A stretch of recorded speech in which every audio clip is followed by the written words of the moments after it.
way of doing it, again, is using the courts. I agreed to represent the Jersey girls. Now, I know, many of you know who they are. They're a wonderfully brave, courageous group of women who I can't tell you how frustrated they are and how down and depressed they are because they struggled for this commission. They were totally let down by what happened. They've been maligned, they've been cursed, they've been threatened, their families have been harassed. And in a lot of ways, they just don't, they would really like to shrink away, but they don't.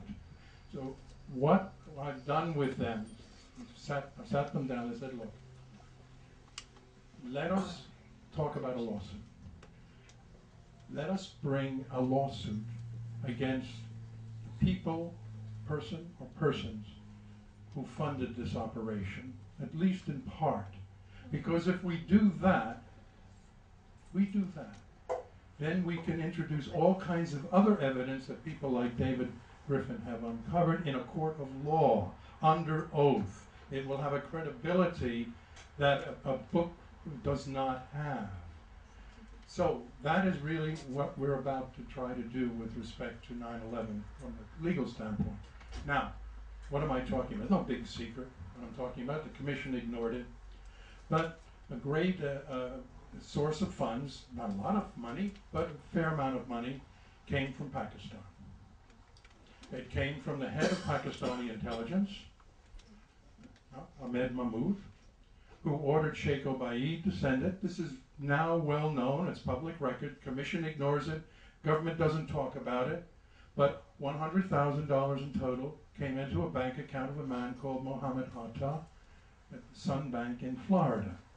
So there's a direct link, money directly from Pakistan through Dubai into Florida.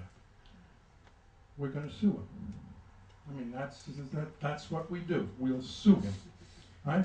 There was some other money, and that other money was tied to a member of the Saudi royal family, and it came into this state, and it came to the benefit of two hijackers. We have to decide if we're going to bring that person in as a defendant as well. All right. So what do we do now? We have a lawsuit. We have to be very careful in terms of choosing a court and choosing a judge. We have to have all our investigation completed before we serve the papers.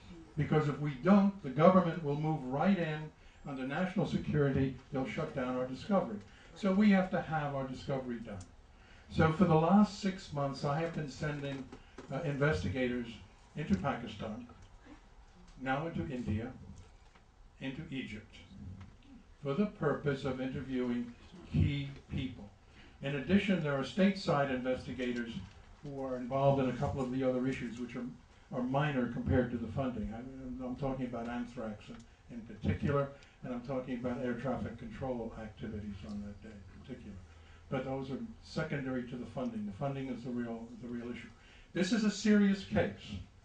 We will have to find a judge, and there are profiling judges. There are some judges independent enough that will take this case on. The defendants will never show up. They won't come. They'll stay where they are. But that doesn't make any difference. The case goes forward for a default judgment, and the judge instead acts as almost like defense counsel, making sure the evidence is tested. So this is the way to go. I'm an old Pakistani hand. I spent a lot of time in Pakistan. I acted for the government. I was a friend of, I regret to say now, I was a friend of Benazir Bhutto.